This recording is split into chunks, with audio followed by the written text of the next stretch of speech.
saw eternity. The other night, like a great ring of pure and endless light, all calm as it was bright, and round beneath it, time in hours, days, years, driven by the spheres like a vast shadow moved, in which the world and all her train were hurled.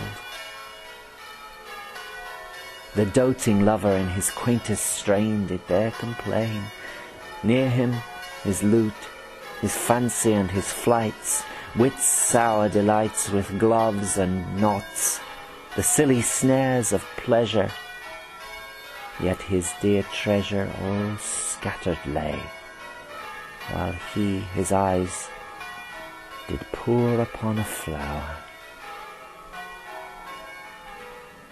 The darksome statesman hung with weight and woe, like a thick midnight fog moved there so slow he did not stay nor go.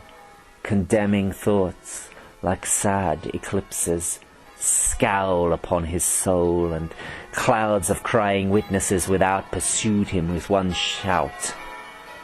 Yet digged the mole, and lest his ways be found, worked underground, where he did clutch his prey. But none did see that policy.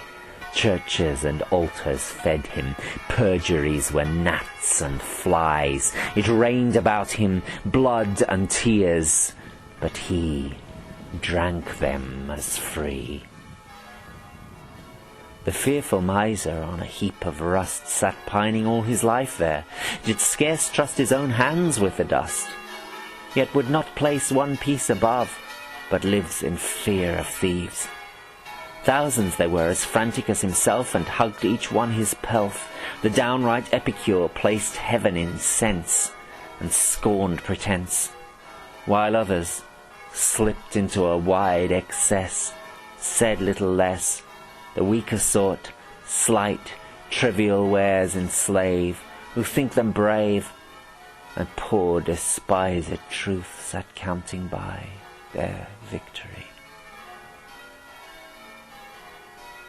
Yet some, who all this while did weep and sing and weep, soared up into the ring,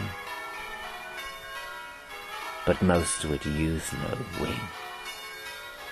"Oh, fools," said I, "thus to prefer dark night before true light, to live in grots and caves and hate the day because it shows the way which leads from this dead and dark abode, leads up to God, a way where you may tread the sun and be more bright than he."